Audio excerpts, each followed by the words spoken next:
Get ready to get ready. Coming to you live from the MFG studios in the heart of America's summer golf capital. We help you play better golf. It's time to get your game on and take it deep.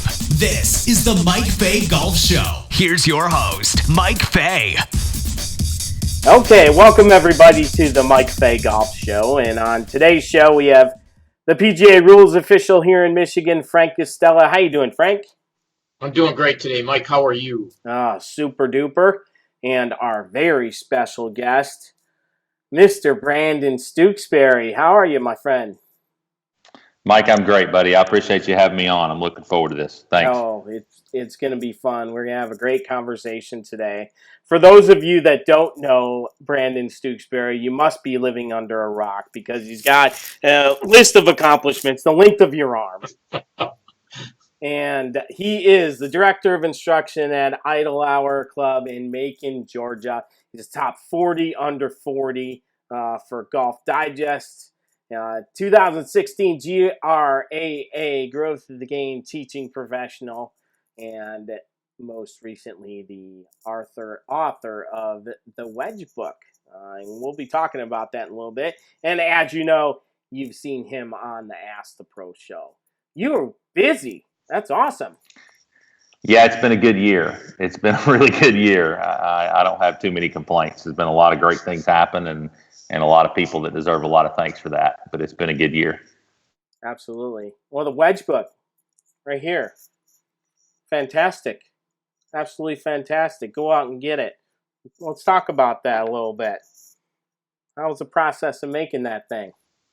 You know, it was fun. I noticed I'd always kind of wanted to write a book for a lot of different reasons, and I'd never really found a topic that I really wanted to focus on, or you know, wanted to dig deep enough to write a book on. And I stumbled upon the topic I ultimately ended up choosing, and it really couldn't have worked out any better than it did. I never would have dreamed that when I sat down to write a book, you know, about a year ago now, I guess it came out in October of 2016, 15, that it would end up an Amazon bestseller and stayed on that list, you know, for about 13 months. I think last time I checked, it was maybe number 4. And so it's been an incredible journey. And I can't thank Matt Rudy and Tim Oliver enough, the guys that helped me design it and helped me write it. And it's been really fun to see the comments and to see people, you know, the emails and the phone calls and the text messages you get from complete strangers, you know, that talk about how the book has helped their golf game and improved their happiness on the golf course, which was, you know, one of the main goals when I first sat down to write it. So it's been fun. Yeah, I mean, the cover is fantastic. Look at that. I mean, the information in it is really, really good. Who do you think you wrote this for? What type of golfer? I definitely wrote it for the amateurs of the golf world. It is not a book that you're going to find a lot of real deep dive technical information on how to hit a wedge shot. That's just not what the book was about. I've considered writing a second edition to the book, you know, that would dive a little deeper, although I don't think I'm going to do that. I wrote it for the masses. I wrote it for a guy that doesn't know a lot about short game and that hasn't gotten a lot of information about short game from his instructor or from watching TV or reading magazines. Frankly, you don't find a lot of that information out there, which is one of the reasons that spurred me to write the book. And so that's who I wrote it for. I wrote it as kind of a manual, as the title suggests, so that you could pick that book up and go from right on the edge of the green all the way back out to about 40 or 50 yards and have a plan, have an idea of what you're supposed to do, and have some things to work on to try to get better. Absolutely. I love that. It's a fantastic book. Go out and get it. It's good stuff. So today's roundtable discussion, very excited that Brandon can join us. We're talking about short game, of course. And the first question that we have for everybody is, what do you have your players think about when they hit their short game shots? Brandon, what do you think about before you're about to hit these shots? What do you consider? Yeah, it's real simple for me. It's all about where you land the golf ball. And if you read the book, you know, I talk about a 3 or 4 step process, depending on how you want to label them. But the first thing you have to figure out is where you want the ball to land. As a general rule, that's, you know, 3 to 5 paces onto the surface.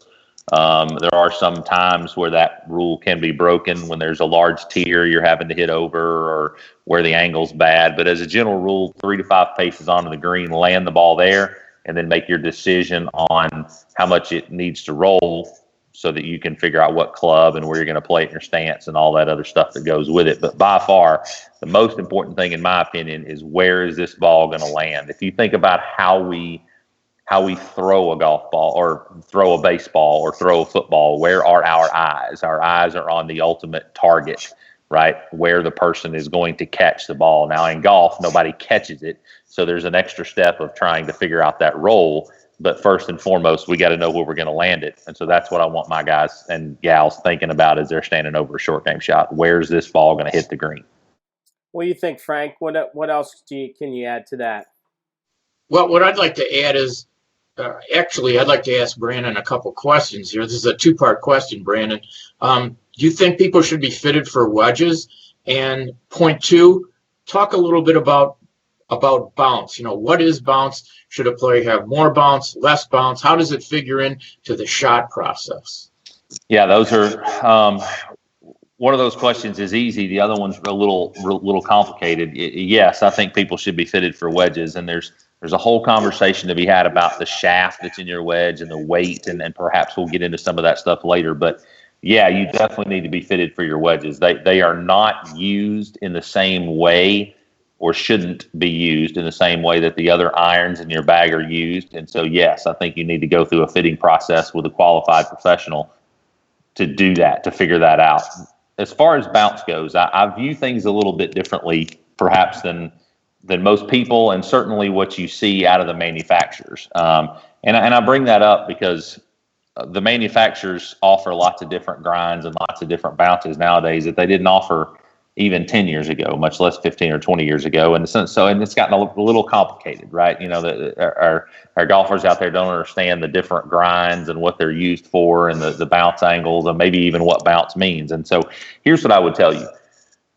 I would tell you that I would look at bounce in a bell curve, right? Meaning if you were to put a bell curve on a piece of paper, I wouldn't want you to have a golf club that had bounce on it that was on either end of the bell curve. I wouldn't want a really high bounce golf club. I wouldn't want a really low bounce golf club. And so the bell curve tends to be wide enough to where you can spread it around, meaning there might be a lower lofted or a lower bounce wedge with a I'm going to call it an aggressive grind, meaning that there's some material removed where you can move the club around a little bit. We can get into that later if you need me to. Perhaps on a 60-degree wedge. And then by the time you move to the sand wedge or to the middle wedges, you get a little higher bounce, a little less aggressive grind, more of a full sole grind, if you will. And then 52 is kind of about where the sand wedge could be. It could even perhaps be a little bit lower, depending on how people use a gap wedge, a 50 or 52-degree wedge in there. If they use it more for full swings, then that kind of tends to be on one side of that equation. If they use it for some other things, it might fall on the other. But I don't like extremes. I don't like 14-degree bounce sand wedges, you know, and I don't like 4-degree bounce lob wedges. I think those are very specialized golf clubs that are very difficult or challenging to use for the vast majority of golfers. Why are these golf manufacturers doing this stuff, Brandon? Why do they make these clubs with so much bounce on it that, you know, these guys, if there's nothing under the ball, it's bad, right? Well, that's a great question, and I don't want to go as far as faulting the manufacturer, right? Because remember what their job is. Their job is to try to sell a golf club, right? Exactly. To a golfer, right? And so when you look at it from that perspective, I want you to think a little bit about how a traditional, let me think, a typical amateur golfer uses a golf club, right? They typically need a lot of forgiveness in a golf club, right? Well, in the world of wedges, bounce traditionally equals forgiveness. And that makes a ton of sense if you have some grass under the ball. Right. To your point, when you don't have grass under the golf ball, now you have a golf club in your hand that can only be used one way. And if the shot you hit happens to fit that one way, then that's great. If the shot you have to hit doesn't fit that way, it's not so good. You're messed Which is up, why I don't right? like extremes, right? I mean, I would rather put a bounce that's in the bell curve in the hand of my player, and then teach that player how to use it differently, whether there's grass under the ball or not grass under the ball, than I would put one golf club in their hand that backs them into a corner and makes them play one kind of golf shot that they may or may not be able to play with the club that's in their hand.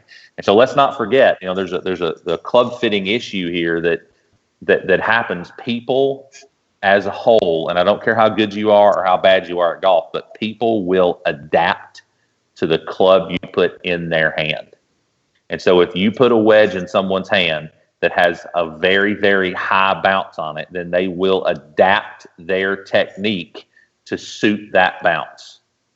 And that's great for using that one golf club in that one situation. That's not so good when you go to the golf course and you have no control over the situation that your ball ends up in. And so that's why I don't like extremes. I don't fault the manufacturers. You just want to offer a broad I don't spectrum of either. products It seems suit like all the players. right. But people just don't understand. People just don't have the knowledge to understand why that 14-degree bounce might not be good for them. Right, exactly. And that's why.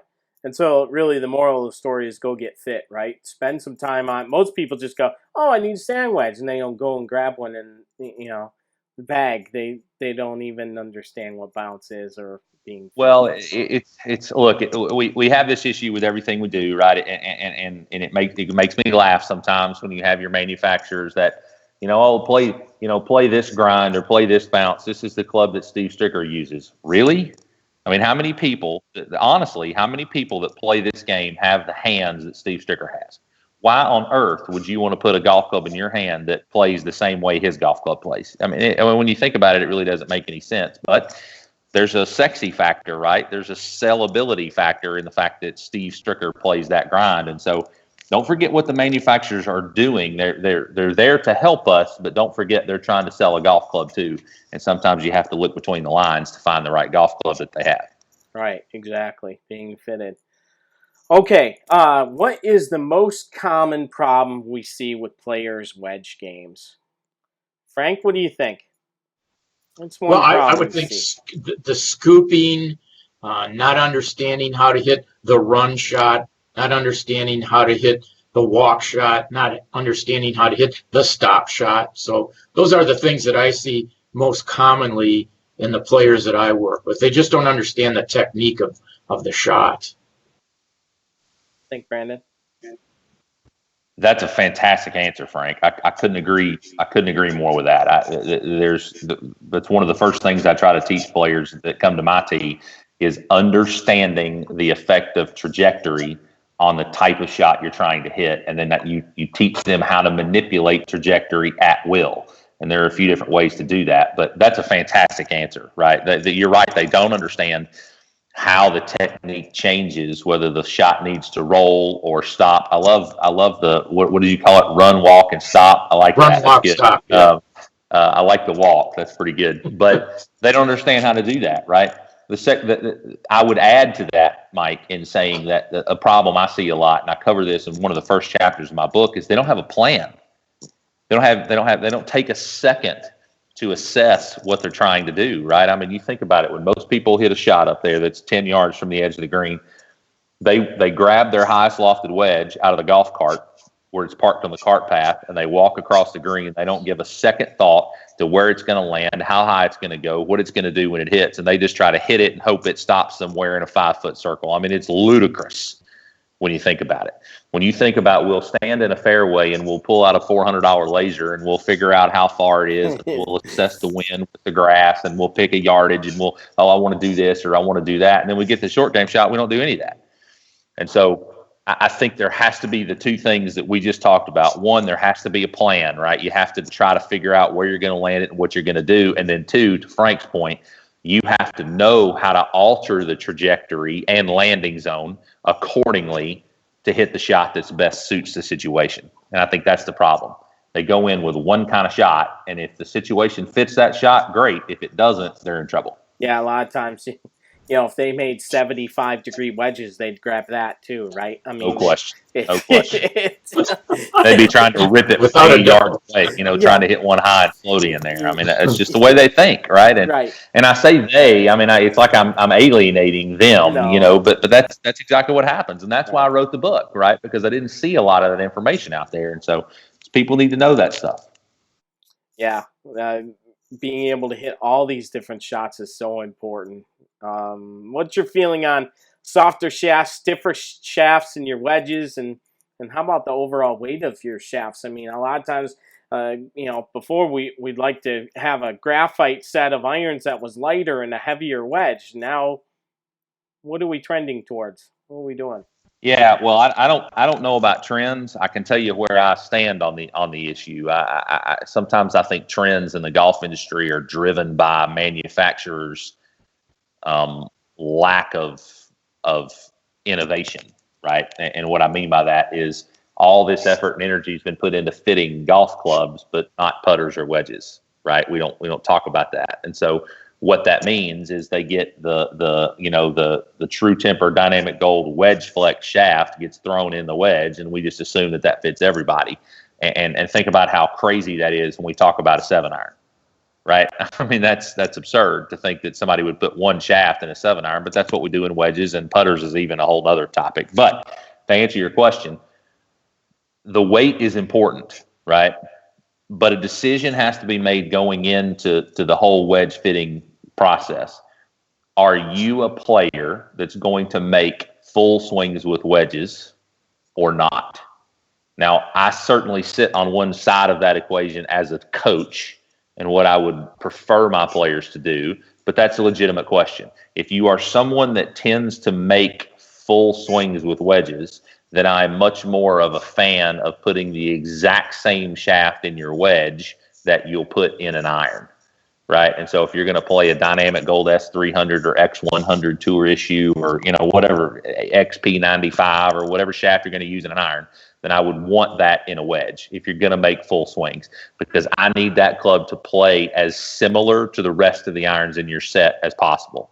A lot of amateurs don't understand the technology that goes into golf clubs. In theory, if I could blindfold you and put a 3-iron in your right hand and a 7-iron in your left hand, you wouldn't be able to tell me which one was which, right? Because they all have the same swing weight and total weight and all that stuff. And I would want wedges to be the same. On the flip side of that, if you're someone that doesn't make full swings with wedges, which is certainly the side I'm on as a coach, then I think there are more options you can have with a shaft. I think you can play some real specific wedge shafts that are designed to do some things with spin that tend to have a little softer tip, right? That can throw the ball a little higher. That's the problem that most if you make full swings with wedges, you want something that will lower the ball flight, right? Because wedges naturally tend to put a lot of spin on the ball because of the loft, right? And so that's why I'm a fan of putting the same shaft in there as you would in your iron, because if you've been fit for an iron, then you're trying to control ball flight with that iron, and that same shaft makes sense in a wedge. If you don't make full swings, then the issue you might have is not putting enough spin on the golf ball because you're not hitting it as hard, right? And so you can get some real specific wedge shafts that are designed to add spin in. The one thing I'll say that is kind of an umbrella over all of it is the weight issue. I am not a fan at all of a heavier wedge shaft and a lighter iron shaft. I'm not a fan of that. And there's lots of people out there that will disagree with that, and that's okay. I've had some very spirited discussions with people on the fact that they make wedge heads heavier, and so they need to have a heavier shaft. Otherwise, the swing weight would go up. Frankly, I'm okay with the swing weight going up on a wedge. But I like the shafts to match. Now, if you are a 55-year-old adult male that swings a normal stiff flex shaft, that's not going to be an issue because 95% of the shafts on the market weigh the same, right? If you are a junior, if you are a senior player, or if you are a female, then wedge fitting gets tougher because those folks usually play very lightweight steels, which have come a long way in the last 10 years, or they play graphite. And I am not a fan whatsoever of having graphite shafts in all your irons and then jump into a steel shaft in your wedge. Let me give you a good example, and then I'll kind of tie a bow on it and wrap it up. The average graphite shaft available from most manufacturers, if you just a stock graphite shaft, specs out at about 67 to 68 grams. Now that doesn't mean a whole lot, except when you consider the Dynamic Gold S200 wedge flex that Vokey, Cleveland, Mizuno, I don't know about Callaway, put in their wedges, specs out at 124 grams. That's double the weight. Double. Now you tell me how much sense that makes. If you've been fitted and you're going to play graphite for whatever reason you're going to play in 5-iron through pitching wedge, and then you want to double the weight of the shaft when you go to a wedge. That makes no sense whatsoever, right? 10 to 15%, yeah, okay, I can live with that, right? And sometimes you have to because you just can't get shafts, but double makes no sense whatsoever. So I'm a very huge fan of trying to match weight as close as you can. 10 grams here or there is not going to be that big of a deal. But trying to get the shaft to match from a weight standpoint when it comes to fitting wedges. That was a really long answer. Hopefully I didn't meander too bad, but hopefully that made some sense. No, not at all. I thought that was a great answer, Brandon. I mean, that was really great information there. And I'm going to personally take a lot out of that. It's a huge problem, right? It's a real big problem. Right. That's why I wanted to talk about it. Well, and there's a whole other conversation to be had about the damage that comes from swinging a club that's twice as heavy.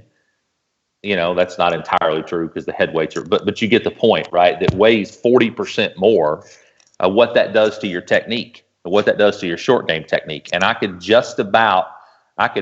almost tell you when I watch a junior and watch their short game and look at their irons, I could almost tell you how heavy their wedge shaft is based on their technique. You can see people, it, right?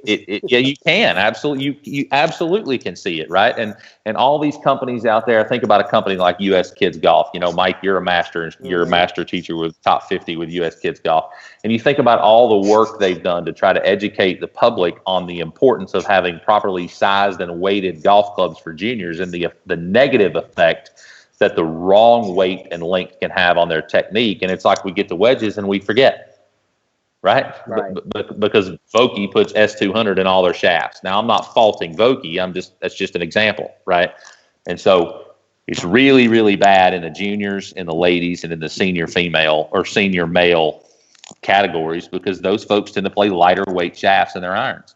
And then if they don't go through fittings, they end up with a heavy wedge. And man, it's like a sledgehammer. Right. I mean, it really is. It is. Yeah. I mean, it's kind of like wedges and putters seem like it's been an afterthought for a long time, right? It's like, oh, I need that. Oh, I need a golf ball. Oh, I need some tees. Instead of it being part of your set, we get all gun-ho going to get a new driver or going to get new irons or fairway woods or whatever, and then the wedges are, but it's ridiculous how much of the game is what we're talking about right now. We don't spend much time on it, right?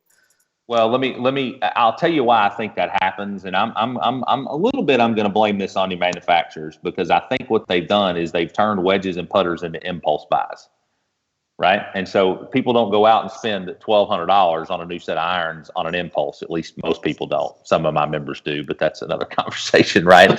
But drivers, it's incredible to me that people still buy $500 drivers, the way they do. But the world of driver fitting has come a long way.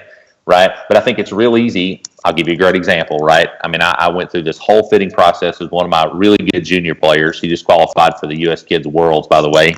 Really good little player.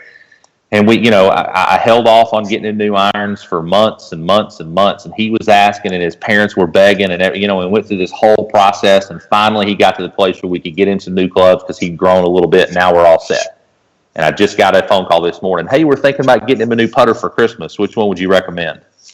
And so it's like it's a different attitude when you're talking about a putter or a wedge because it's an impulse buy, right? And so now I've got to have this whole conversation with putter, on length and fit and weight and all this other stuff And so I keep hoping that the world will catch up. The world of golf will catch up in the world of wedge fitting and putter fitting. But I'll tell you, Mike and Frank, I really think we have a lot to do with that, because there aren't enough of us out there that are educated to fit and teach short game and putting.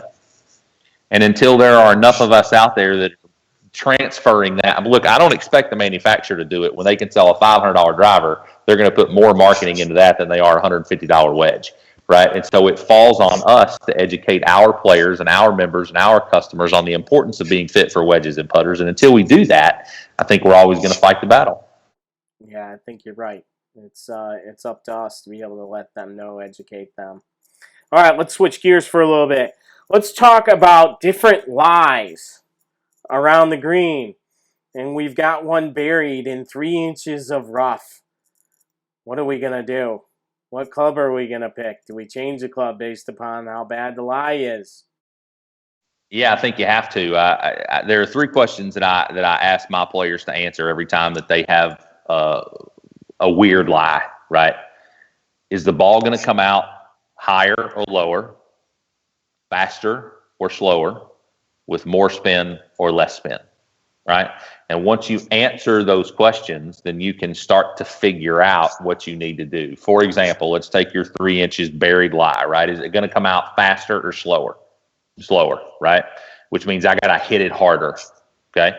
Is it going to come out higher or lower? Usually lower, right? Is it going to come out with more spin or less spin? Less spin, right? And so now I've got a shot that's spinning less, coming out lower, and I've got to hit harder. But what happens if I've got to hit that thing to a tight pin? I've got to hit it higher, right?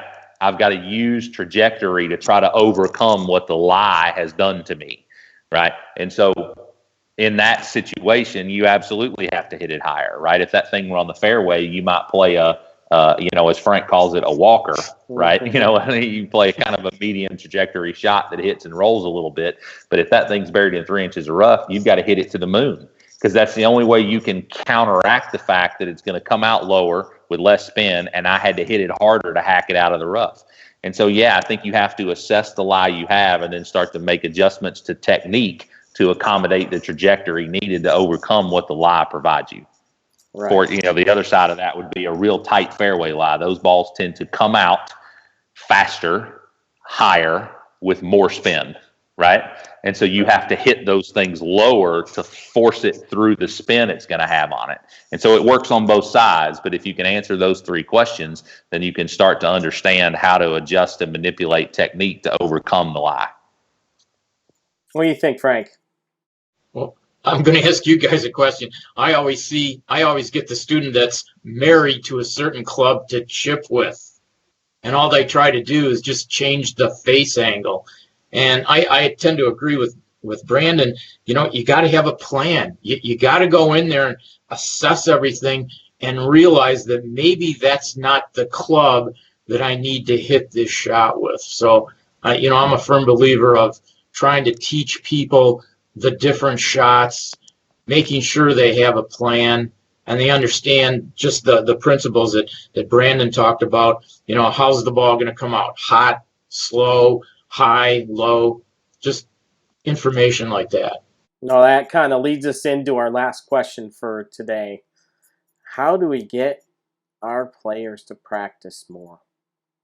How do we do it? How do we get them to make it more fun?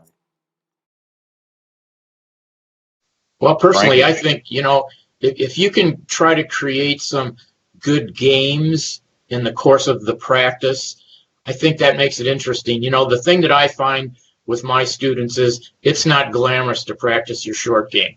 My elite players, I really want them to focus and work on their short game 60 to 70% of their practice time.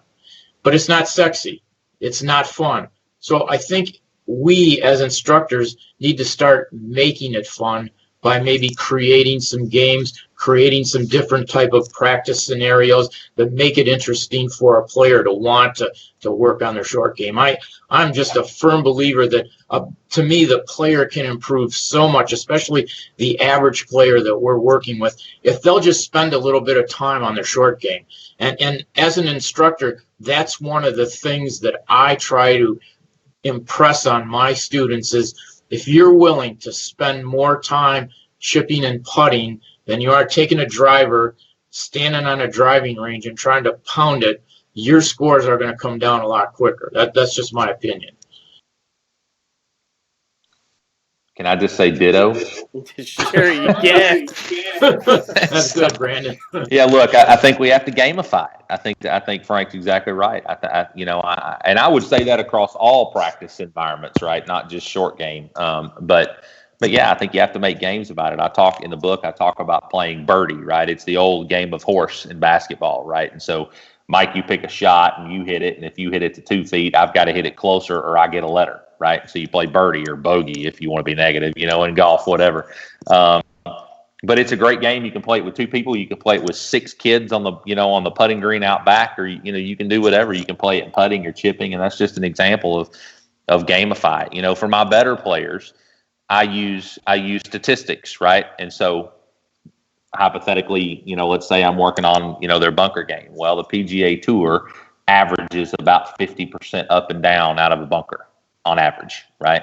And so I tell them, hey, take 9 golf balls. I might walk them out there, or 18 golf balls, let's say, and I put 18 golf shot or 18 golf balls in different situations and lies around a bunker, and they have to. It's a game where they hit each one out and then putt it out, and their goal is to score 27. Is that right?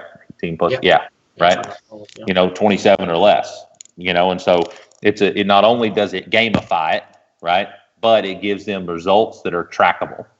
And so if they scored 34 yesterday, then they can come out and play the game again today, and they can try to beat 34, right? And so that holds them accountable to keep themselves interested and engaged, number one.